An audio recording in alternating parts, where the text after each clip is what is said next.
नमस्कार मित्रांनो, मी तुमचे विलेज लाईफ चॅनलच्या एका नवीन व्हिडिओमध्ये स्वागत करत आहे. तर मित्रांनो, आपले व्हिडिओ खूप दिवसानंतर अपलोड करत आहे. आता गणपतीचा सीझन आहे, तर आम्ही काही ठराविक मंडळांना व्हिजिट केली होती. तिथले काही निवडक व्हिडिओ बनवलेले आहेत. तर ते एक एक व्हिडिओ आम्ही आता रिलीज करत आहे, म्हणजे आपल्या चॅनलवर अपलोड करत आहे. तर तुम्ही नक्की या व्हिडिओचा पाहावे ही विनंती आहे. तर चला, तर आता आम्ही आलेलो आहे साने गुरुजी तरुण मंडळ यांच्या देखाव्याला गणपतीला व्हिजिट करण्यासाठी. तर यांनी यावेळी श्री महालक्ष्मी मंदिर कोल्हापूर याची हुबेहूब प्रतिकृती साकारण्यात आलेली आहे.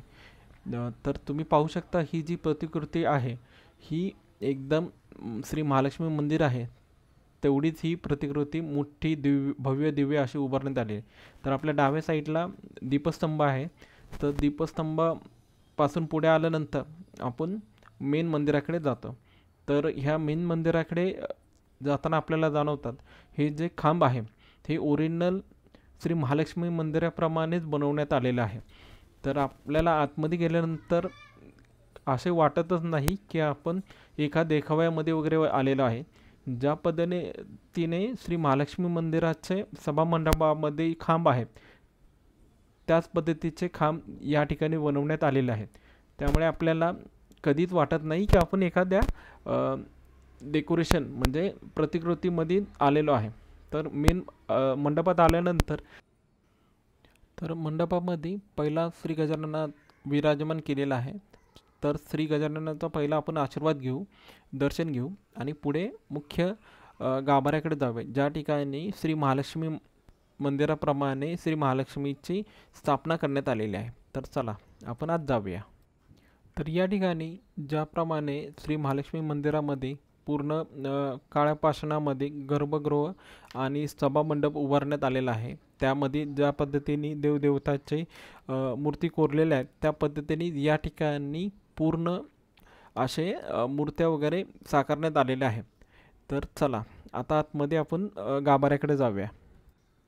ज्या पद्धतीने महालक्ष्मी मंदिराच्या गाभाऱ्याच्या बाहेर जय आणि विजय हे द्वारपाल आहेत, त्या पद्धतीने या ठिकाणी पण त्यांचे द्वारपालाचे भव्य असे शिल्प उभारण्यात आलेलं आहे.